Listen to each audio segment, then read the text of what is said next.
Kwa majina anaitwa Daktari Jared Bosire, ni daktari wa meno hapa kwa mji wa Kisii.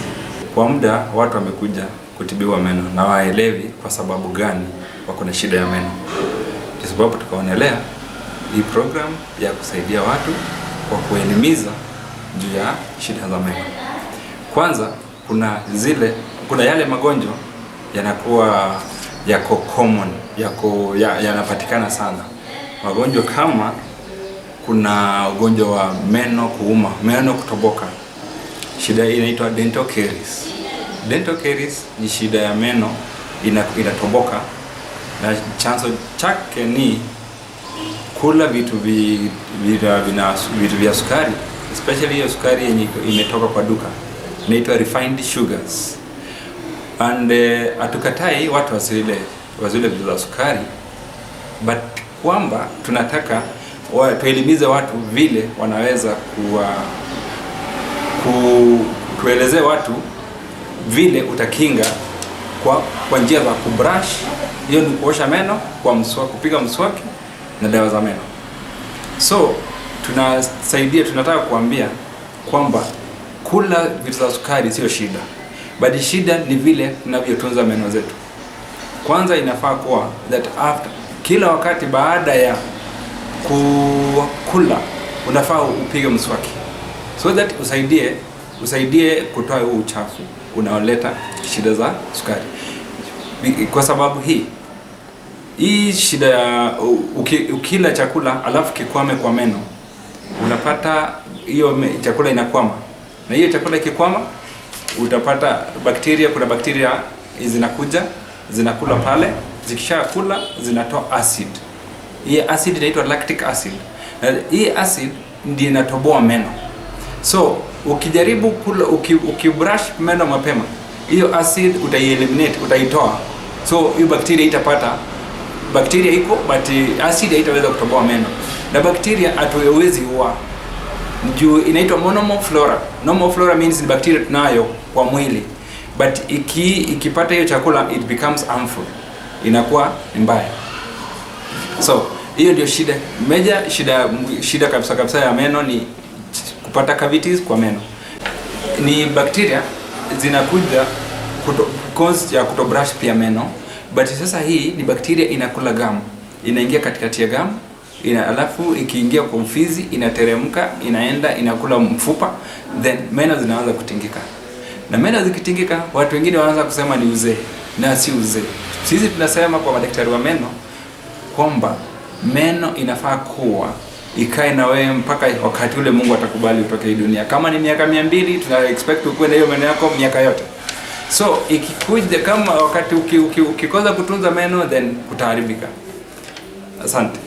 Labda daktari, ukiendelea kuelezea ni kwamba katika awamu meno huwa inauma watu, na wengine huwa wanadhubutu kwenda kutafuna miti ya mshamba ama miti ya shambani kuelimisha uchungu ambao huwa wanasikia katika meno zao. Utawaambia namna gani wale ambao wanatafuta huo utabibu wa miti? Asante sana.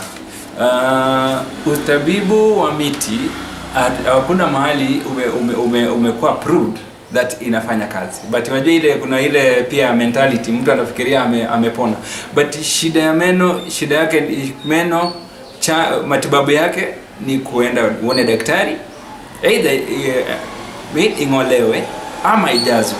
Lakini ingine yote hiyo ya miti utafune avocado, nasikia kuna avocado inatafunwa, utafute miti, hamna, haisaidii.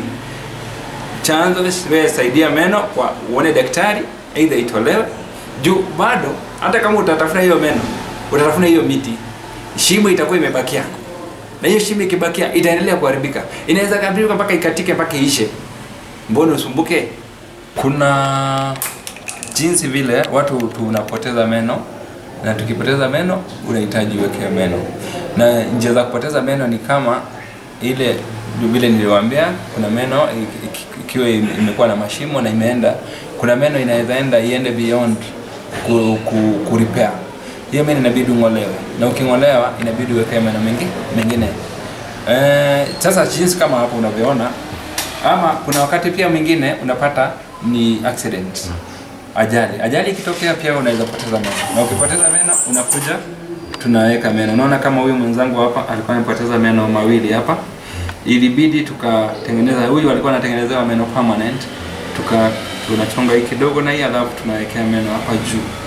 Tunao magonjwa ya watoto. Magonjwa ya watoto ya meno ni mingi sana. Actually hapa Kisii naona kama imezidi. Hapa Kisii watoto ni wengi wana shida ya meno, na hata zingine mpaka sisi hata wenyewe madaktari tunashindwa sasa tutasaidia. Mtoto anakuja hospitali kama meno zimeisha kwa mdomo. Na vile wengi wazazi wanakuja wanasema eti ni kawaida.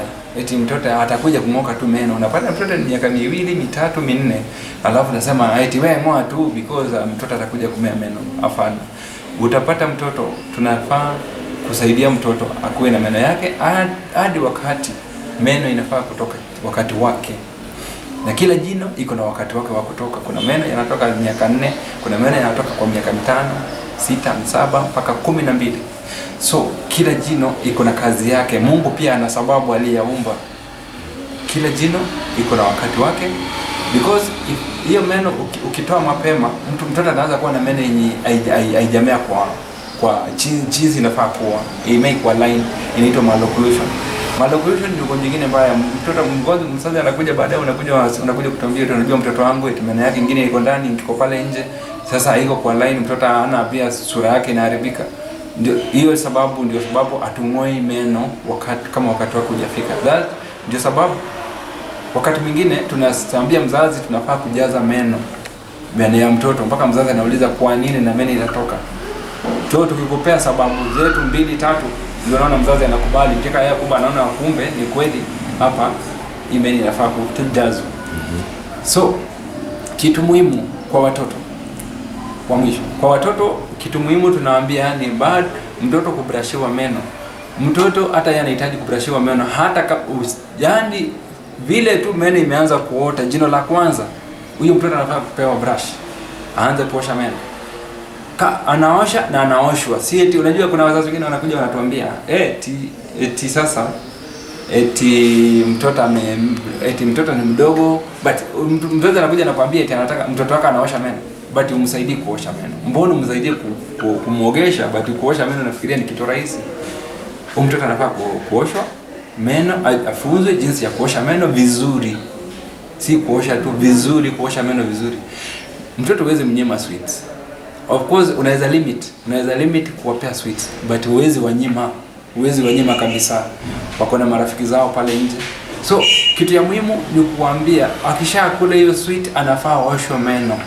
Na ya muhimu kabisa ya kusisitiza ni usiku. Mtoto anafaa kubrashiwa meno usiku. Unajua amekula mchana kutwa, amekula hizo vitu vitamu. Sasa usiku imefika, akienda kulala hizo bacteria zinakuwa active. Ziko more active usiku, zinaharibu meno zaidi, because wakati usiku mtoto amemfunga mdomo, aongei. Unajua mate, ukiongea mate inaendelea kuosha mdomo.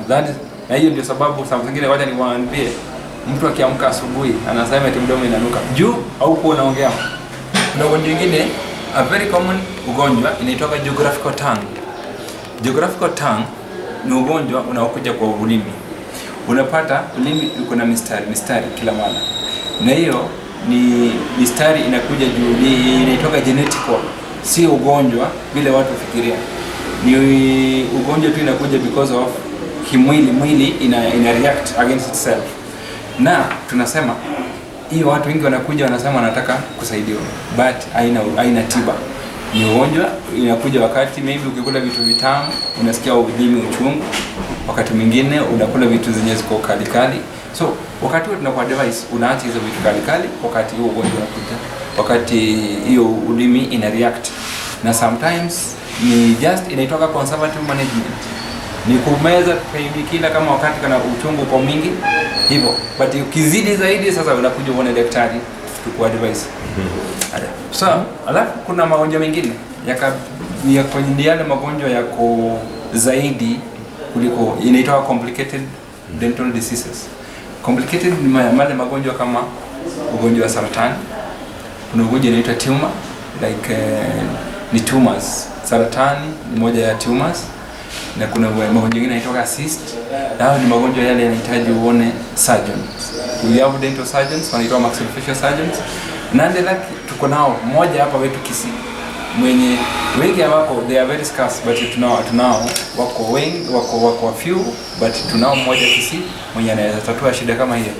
Magonjwa kama hayo yanahitaji tukuje tupige x-ray, tukate nyama, tupeleke lab ipimwe, tujue ni nini. Na so vile watu unapata mtu amefura na haina uchungu, mtu anasema hiyo ni sawa, si sawa.